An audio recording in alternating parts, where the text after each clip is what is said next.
Greetings, friends from around the world. How you doing? I got a challenge for you this week. I want you to relearn how to write. That's right, I'm talking about your penmanship. You might be wondering what that's got to do with Agile, but stick around and I'll show you. Here's the challenge.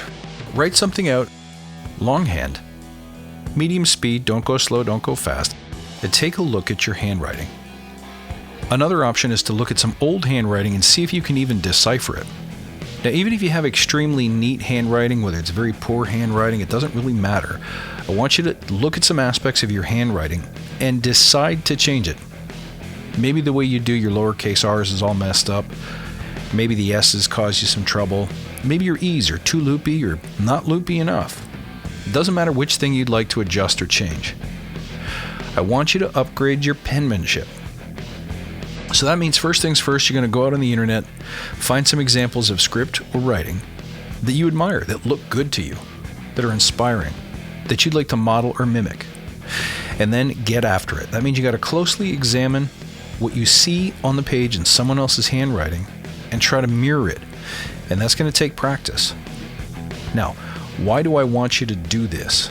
This is really, really important. There are some key lessons that you're going to learn from doing this exercise. Let me walk you through them. The first lesson is that you begin with the end in mind, which means start with a model in your brain of what you want the future to look like. We all know that part of the Badass Agile way. We've been through it many, many times. Be visionary and be of service, have intention, all those things, right? The next thing that you're doing is untraining the mind. That's right, you are unlearning and rebuilding something that you have learned before, exercised, practiced, and habitualized to automatic competency for possibly decades now. Now that's important because what we're really doing here is learning how to break everything down and build it back up again. So as you're doing it, you're going to have to slow it down, right? When you're learning a new way of scripting things, you're not going to have the fluidity and the motion and the movements memorized. You have to be intentional as you relearn them. So if things break, then slow it down. You're still going too fast. But here's what I want you to do. As you're practicing this, and you're going to practice it every day get up and write a morning journal or write a note to yourself or do something longhand that forces you to write. But unlike before, when you make a mistake, so when you go back into your old patterns, or the penmanship doesn't come out nice enough or neat enough, the letters are uneven, awkwardly sized, or jerky, I want you to scratch it out and rewrite that word or rewrite that sentence. Now here's the deal. If you dismiss this exercise or you cheat or you go easy on yourself, that's a fail. If you quit, that this is too hard, it's a stupid exercise, you don't get the point of it yet, you fail. And that brings me to my next lesson, that external factors matter. What I mean by that is it's not as simple as just changing the way you write. You're going to change the way you write, and then you realize my arm's all tense. Or, hey, if my elbow is not actually resting on the table, it messes up the fluidity of my lines. Or, hey, I'm writing entirely with my wrist and my fingers. So you have to now have an awareness of your body and your mind. Your mind in the sense that when you go back to old patterns, you have to notice it. And you have to catch yourself not paying attention so that you can bring proper focus. But you also have to be aware of your body. Is there tension? Is there constriction? Are the lines fluid and free? Are you gripping the pen too tightly? All of these things you're going to learn to notice. So we're going to learn the more important skill, really, of being aware of and in control of your body and your mind and their relationship to one another. But here's perhaps the most important lesson that you learn by doing this exercise, is that when you go with courage, go quickly. Don't slow down when you get to one of the tricky letters because you're going to find that makes it worse. Go with courage and allow it to be messy, cross it out, try it again.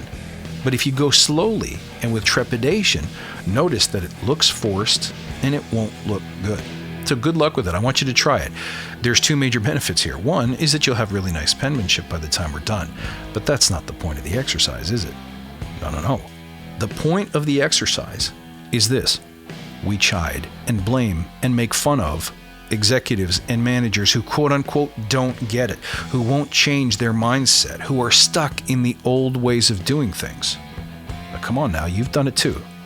When Agile projects fail, we easily look around for people to blame, and we say it is the people who would not change, the people who were fearful, the people who didn't know how to change properly. Well, here's the funny thing. When we come in and tell executives that they have to change the way they think about work, it's the same way we feel when we're relearning how to write. This is all new. It is all foreign. We're asking them to go with courage, but go quickly. We're asking them to begin with the end in mind and to understand our outcomes. We're asking them to untrain and retrain. And if they dismiss us or if they quit, it's going to result in failure. And we fail to realize that the external factors around them matter. The position of the hand, the posture, where the arm is on the table, all of those things influence your ability to relearn writing with excellence.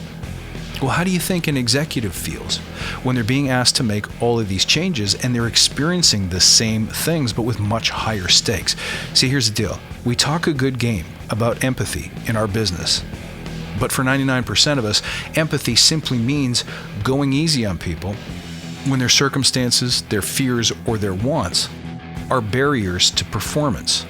Now, it's easy to grant understanding and to make accommodations for people, but that's not what empathy really is. Real empathy is understanding other people's struggles when it's not convenient for us to accept them. So we brush off the executive. Well, they're at the top of the company. Why can't they just get this? Why won't they just give us support? Because they're unlearning and relearning a skill. So when you go through this exercise, what we're doing is training you on putting yourself in the executive or the manager's shoes. And you can use this tactic on yourself. You can use this tactic on others that you coach. And you can use this tactic on executives who are failing to change and not understanding what's involved in learning a new skill. And once you've trained them on that, now you can train them on bigger levels of change, increased volumes of courage. And you can do it with empathy, because now you understand what it's like to completely tear it down and build it back up again. That's a contemplation for you this week, guys. I hope that it helped. Don't forget, check out what we're doing in the Forge by subscribing to our mailing list. Just go to badassagile.com/the-forge. You can also join us in the Badass Agile Listener Lounge on Facebook. And once again, you can find me on Twitter at badass_agile, on Instagram at badassagile. Links are in the show notes below. Thank you very much for joining me today. I love you because you're crazy, and I'm going to see you next time.